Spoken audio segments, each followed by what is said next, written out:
حشر میں سید وہ تم سے بھی کہیں گے دیکھنا۔ اس ویڈیو کے اندر رینڈملی کچھ سوالات ہوں گے، 10+ ویڈیو ہے۔ اس میں جتنے بھی سوال ہیں سارے نیچے ویڈیو کے ڈسکرپشن کے اندر لکھے ہوئے ہیں۔ اگر آپ اپنا مسئلہ ڈائریکٹ سننا چاہیں تو ٹائمنگ پر کلک کر کے سن سکتے ہیں، وہاں سوال ٹائمنگ کے ساتھ جو ہے وہ لکھے ہوئے ہیں۔ اس کے اندر رینڈملی ای میل کے سوال جواب ہوں گے۔ ایک سوال یہ ہے کہ ناپاک خون منہ سے تھوکنے کے بعد پاک کرنے کے لیے 3 بار کلی کرنا لازمی ہے یا اچھی طرح سے تھوکنا کافی ہے؟ یعنی اگر منہ کے اندر کسی بھی طریقے سے دانت وغیرہ یا جیب کٹنے کی وجہ سے خون نکل رہا ہے تو اس کو اچھی طرح تھوک لیا گیا۔ اب اگر خون نہیں نکل رہا تو تھوکنے سے یعنی بار بار تھوکنے سے بھی جو ہے وہ زبان پاک ہو جائے گی، اس کو پھر دوبارہ دھونے کی ضرورت نہیں۔ لیکن اگر کلی کر لی گئی تو بھی کافی، یعنی دونوں کام کیے جا سکتے ہیں۔ تو اگر کلی کریں گے تو اس میں 3 بار ضروری نہیں ہے، ایک بار اچھے سے کلی کر لی جائے بہتر ہے، اور 3 بار کر لینا اس لیے بہتر ہے کہ اطمینان حاصل ہو جائے گا کہ ہم منہ میں خون کے اثرات نہیں ہیں۔ لیکن اگر ایسی جگہ خون ہے کہ اسے تھوک دینے سے خون صاف ہو گیا اور نکل نہیں رہا اب، تو بھی منہ جو ہے وہ پاک ہو جائے گا۔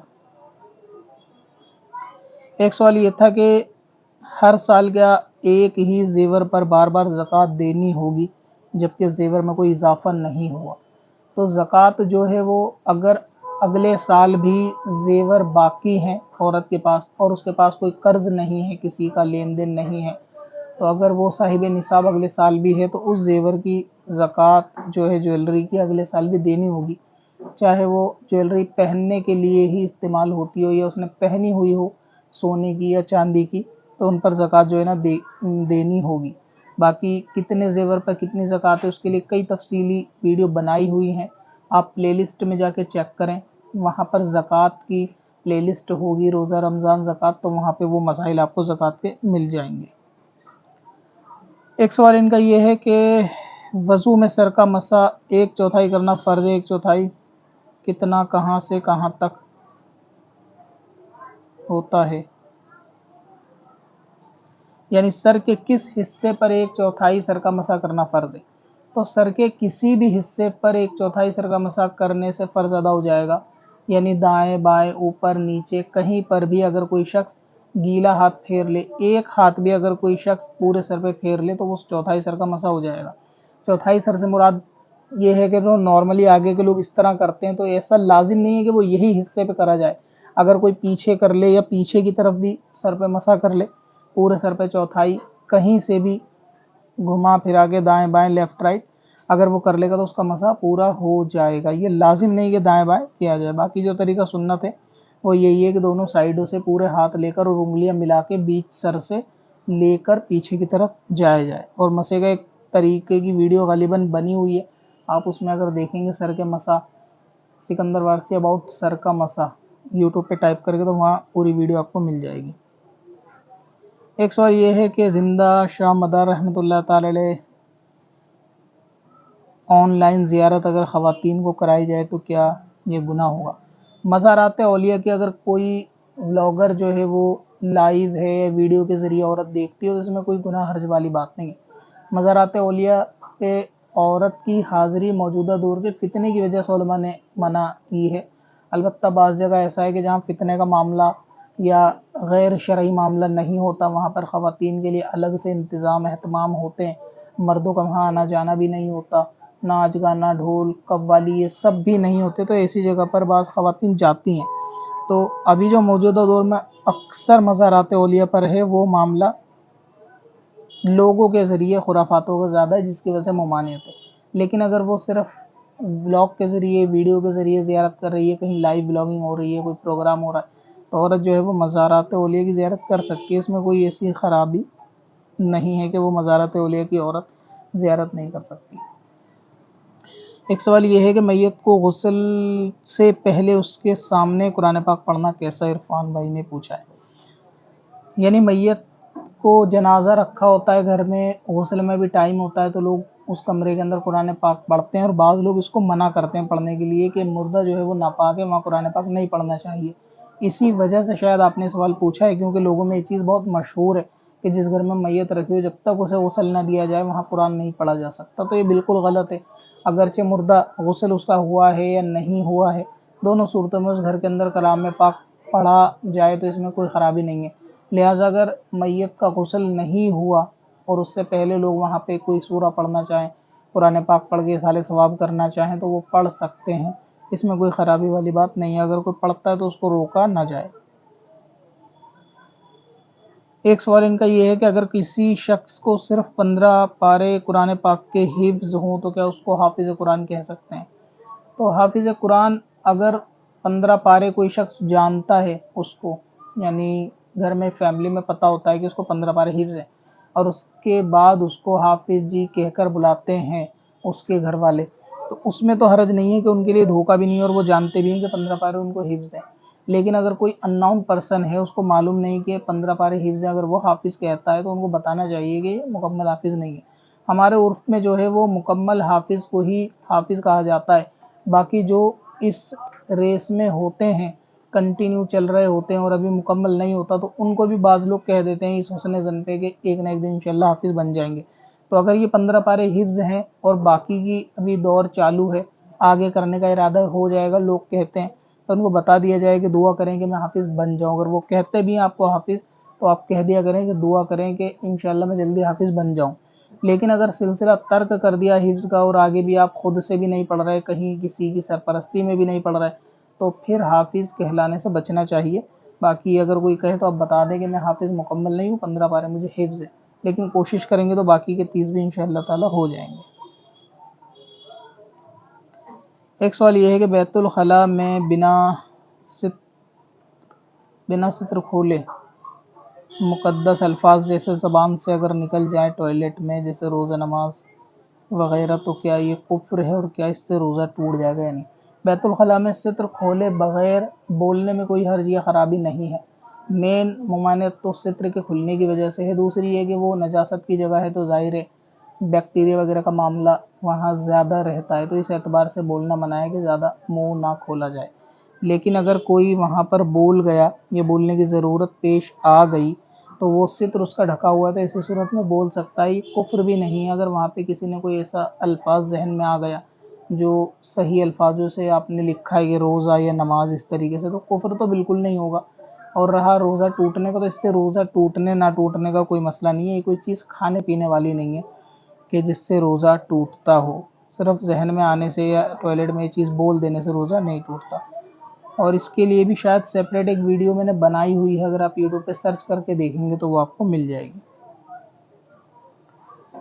एक सवाल ये है कि हमारे यहाँ 13, 14, 18, 20 साल के बच्चे कहते हैं कि हमारी तहारत नहीं है कि अंडरवियर बदल के, और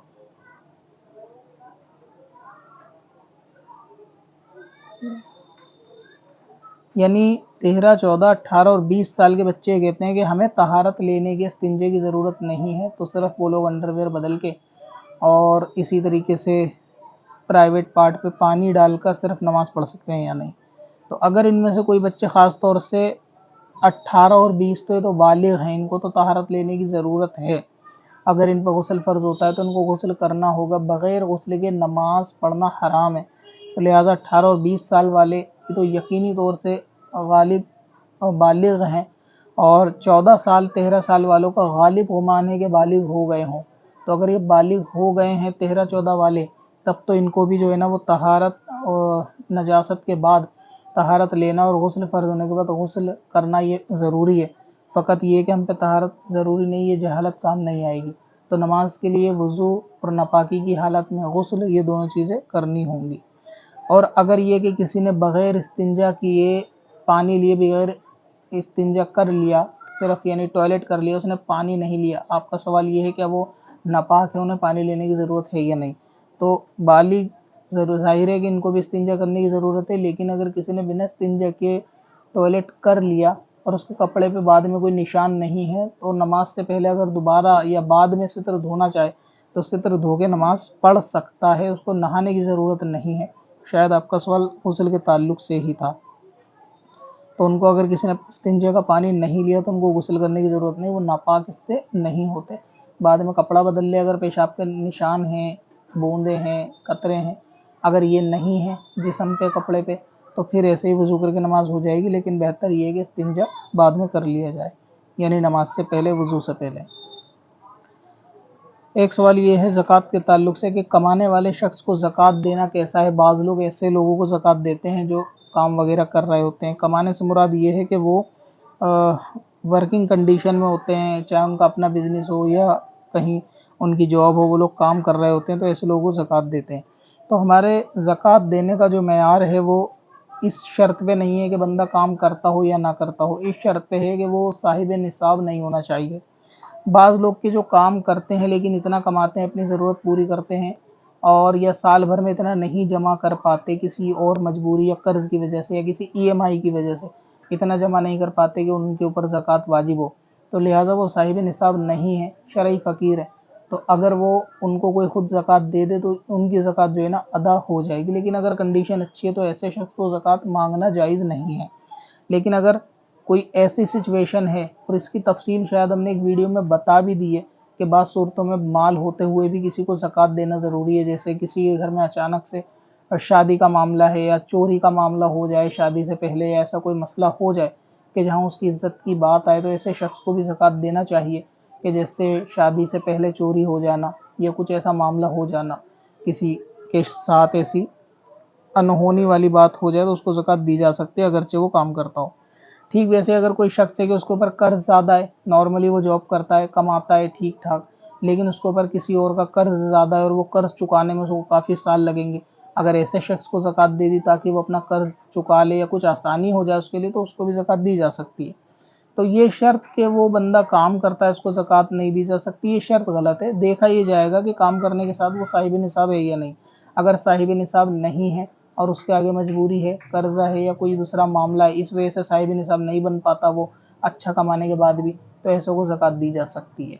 लेकिन अगर ऐसा शख्स है कि उसको कमाने के बावजूद उसके ऊपर इतना माल है कि उस पर ख़ुद पे ज़कात वाजिब है, तो फिर उसको ज़कात नहीं दी जा सकती।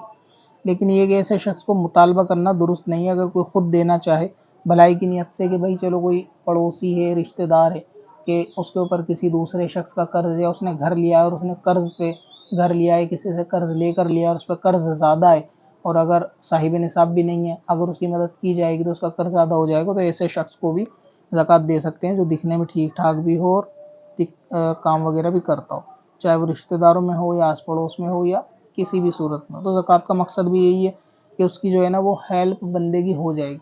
लेकिन अगर किसी शख्स में माल है तो उसको ज़कात फिर ना दी जाए, चाहे वो दिखने में आपको फ़कीर हो या वो ख़ुद अपने आप को फ़कीर ज़ाहिर करे। बाज़ फ़कीर ऐसे होते हैं कि जो अंदर से तो अमीर होते हैं, लेकिन लोगों की दिखाने के लिए ज़ाहिर तौर से वो फ़कीर होते हैं कि उनके पास पैसा नहीं होता, हालांकि बैंक अकाउंट में उनके ठीक ठाक पैसा होता है, उनके पास इतना माल जमा हो चुका होता है कि उन पर ख़ुद पे ज़कात वाजिब होती है, लेकिन वो ये चीज़ बताते नहीं। तो ऐसे फ़कीरों को भी जो है वो ज़कात ना दी जाए। तावीज़ का काम करना कैसा है? तावीज़ का काम करना जायज़ है और इसके लिए सेपरेट वीडियो बनी हुई है। तावीज़ का पैसा लेना, अगर आप यूट्यूब पे सर्च करेंगे सिकंदर वारसी अबाउट तावीज़ की इनकम, तो वो वीडियो निकल के आ जाएगी, उसमें पूरी तफसील है। तावीज़ का काम करना जायज़ है, जबकि काम भी अच्छी नीयत के साथ जायज़ ही किया जाए तब जायज़ है।